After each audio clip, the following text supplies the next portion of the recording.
So my goal is to show you how you can avoid to use AI agents.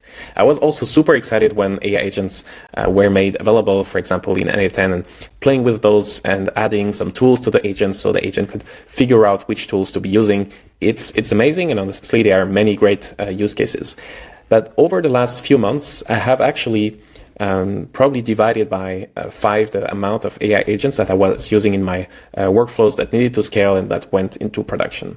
And yeah, my goal here is to illustrate with a very clear example and show you how to actually convert an AI agent into an AI workflow that is more reliable and way more efficient, maybe cutting the token resources and the cost of the API calls to these AI providers, increasing the predictability of these workflows, but also in some cases, reducing the latency of your, for example, your chat interactions or your workflows overall. We will be starting from a RAG agents template that I have published. So I'll be just copying that into my workflow. And this is very simple. We have a chat, we have an AI agent, we use, and here we'll be actually switching to 4.1, to be in the setup where we have quite a large and expensive model here, being the engine of our agent.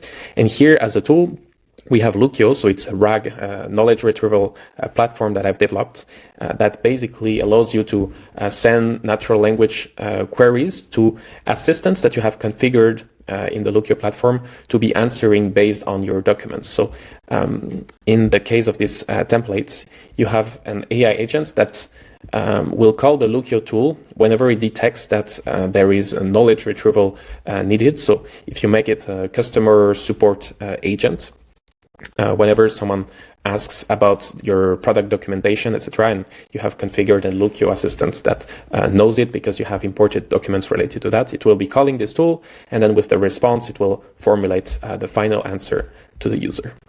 Now let's understand how, what are the inefficiencies in such a setup. Let's do a test, and let's say I will send hi to my agents. Here, what happened is that we have responded after 1.3 seconds to the users using here tokens of one of the largest models available.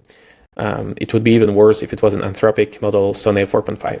We have used a very smart and like really crazy model to respond to hi and say, hey, how can I assist you today?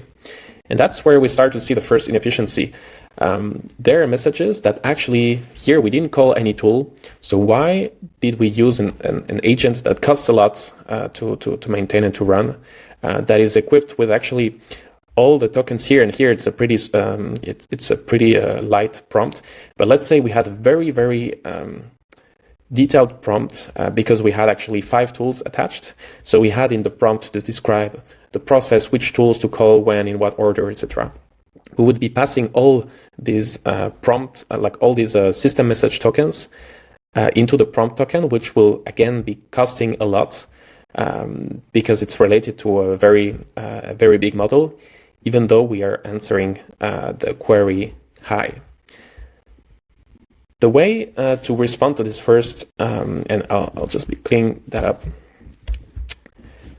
The way we can respond to this first challenge is actually routing. Let's say that we will simply add a mini AI step right before this one to check whether knowledge retrieval will be required or not to answer. And the other path will be like for all these generic messages like hi, etc., we'll be routing them to a different path that will be able to make way more efficient than giving it to this like very big agent. So I'll be going here in the AI nodes, and there's one that I really like. It's the text classifier, and I'll be adding here the chat inputs as a text to classify, and I'll be adding 2 categories. And our first category will be no knowledge retrieval needed to answer this query. So this is one category that the AI will be able to detect, and I'll also add a description so it's even more clear what this category is about. So this is whenever the text to classify is actually very simple. For example, it just says hi or hello, or anything that really for sure doesn't need knowledge retrieval to find more information to be then able to answer this query. So right now it's very clear what we mean by that, and we will build our other category, which will be knowledge retrieval is needed to answer this query. And here again, a description. Looking at the text to classify, it seems like we will need to be using knowledge retrieval in order to gather enough information to answer that query. Could also definitely work with like even lighter descriptions, but you get the point. So let's call that node intent router. Because we're kind of, and we have two routes, but it could be more in case you have like different tools. For example, like the user wants to schedule a meeting, or the user wants information about our product, or the user just says hi. That could be your three path. Here, the advantage here is that this task, categorization task, is really light, and will probably have excellent results even with a very small model. GPT 4.1 Nano, which I like because it will be very fast at responding. So this step will actually not be taking much time and barely cost anything because very small model. Let's just rename that for clarity, a large model. If I say hi now, we can see that very quickly it got routed to here, no knowledge retrieval needed to answer this question. And it's exactly what we wanted. So I'll be connecting this path, this existing agent to all the cases where knowledge retrieval is needed. But when knowledge retrieval is not needed, I'll be adding here just an LLM, basic LLM chain where, okay, the chat input is already connected, but I just prefer to do it in a clean way here. And we'll call that like simple response. And here we can add a system prompt that is, so let's say it's like a customer support bot, and I think that the Lucio assistant RFP bot, it's a test account. Yeah, I have just uploaded a description of Lucio. So let's say that it's a chatbot that's on my website, answering questions about my startup. So here, as a system prompt, I'll be simply saying, you are a helpful assistant that answers questions about the platform Lucio in the context of a chatbot. Perfect. So if we and what we can do now is, for example, let's connect it to the same very small model, so 4.1 Nano, because here it will only get the queries that are like, hi, hello, like, you don't need a very smart model to answer those. So if we give it a try, that's all it had to generate, which is super basic. So again, having this model is super efficient. So let's try the full flow for this use case. So again, within the same time, here 2 seconds, we got really the same kind of answers. Hey, how can I assist you with Lucio? Because we passed some information, not too much. We didn't add anything about, for example, like what tools to use or whatever. That was adding some tokens into the system prompt. So if we look at here the second call, here we see that right now we have way less tokens that went through it, and it's a model that costs 20 times less than the big one here. And that's a great example. Like, of course, we could be adding, we could still use a system that could pass the memory of the conversation, etc. Right now, I'm really focusing on explaining this principle, and you can, of course, fine tune your workflows further. So now let's take a look at the path where the question that we ask actually requires the tool call, so our knowledge retrieval in our case, but it can be any tool call. Like this example could apply to any tool call, for example, checking Google Calendar, creating a record in a database, etc. So let's say, hi, how does you? Perfect. So here what we see is that our agents is being activated. So it went through the knowledge retrieval pass. And what happened is that our large model was activated once and took 600 milliseconds to basically decide what to do. And it decided to use, to call the tool, which is the right thing to do. And it passed, so it decided to call the tool and it's configured the parameters. Here we have decided that it can only itself decide for one parameter, which is the query to send. Here, for this step, we used a large model to write this, how does your platform work? Which is basically what was written. And I mean, there are some cases where it needs to be reformulated. So for example, here it's dropped the high, etc. But again, we used a large model with this time again passing the whole system prompt into the tokens, just to be asking such a basic question.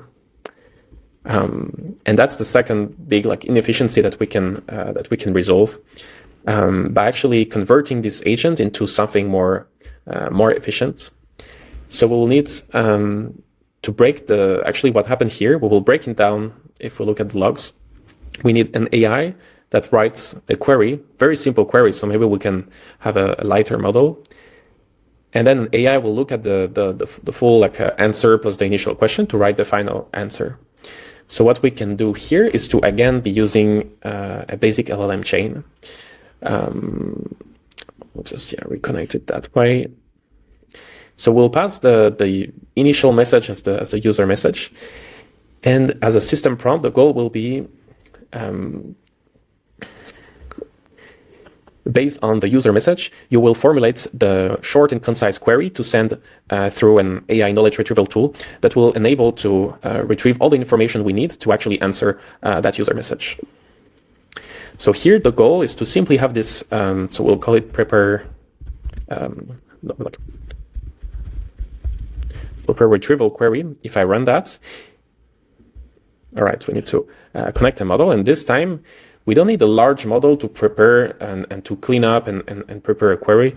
Maybe a mini, so it's still a few times cheaper and actually quite fast, compared to the large model we had here. So we will be saving time and money. The goal here, if I run that, is all right. I'll just need to say directly output the query as a question. And perfect. So here our small model could actually write the exact same question than the large one had. So right after that, we will simply, what we need to do is to just give that to the actual tool we had. So we'll just be replicating this HTTP request to Lukio. I'll actually go in here, find my assistant, and here in the API details, I'll be just copying the N8N node. And I just need to add my API key. So this is just a test account. So to show you, I'll be deleting that key right away, right after. And here, so I'll replace that with actually the text that our AI that prepared the query generated.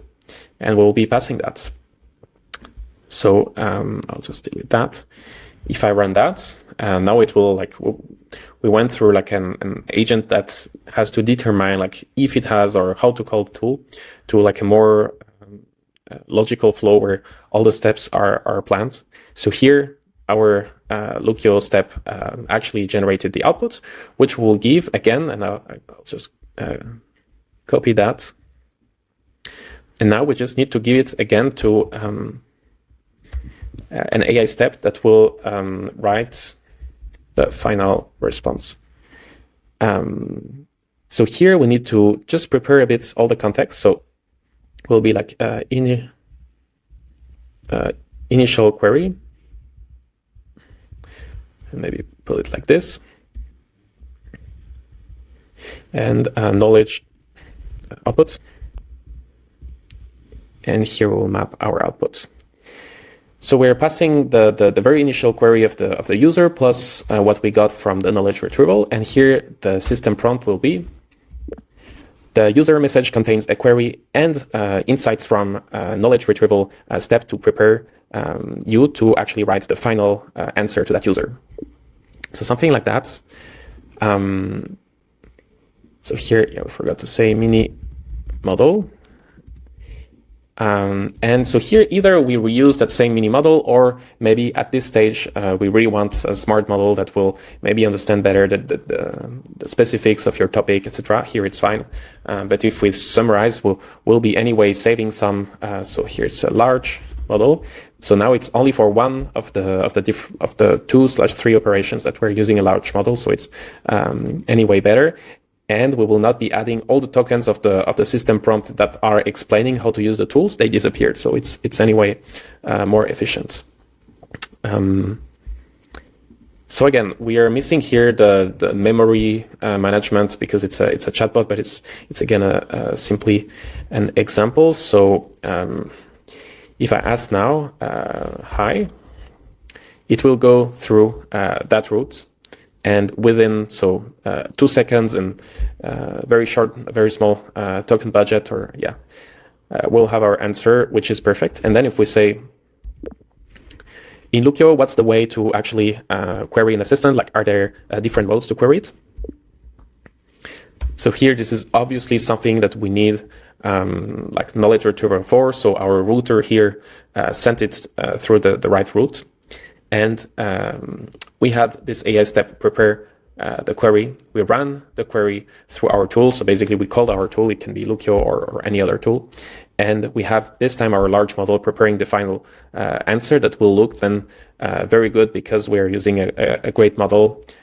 And overall, we save time. And as you've now understood, we saved also a lot of tokens and made this more robust, more predictable, because we have decided all the different steps and how they are organized. And we will not have cases where the AI decided to use like to reshuffle the different tools, or to suddenly skip calling a tool and answering based on its own knowledge base or whatever. Way safer. So I hope this was useful to get some ideas on how to now look back at your agents and like challenge them and be really thinking like, do I actually need to have such a big like a system prompt in my agent that's also difficult to maintain and costing me a lot, maybe affecting the velocity of my agent, and can I actually break it down and have a better control over all the steps. So do the exercise, check your agents, and hope this was useful.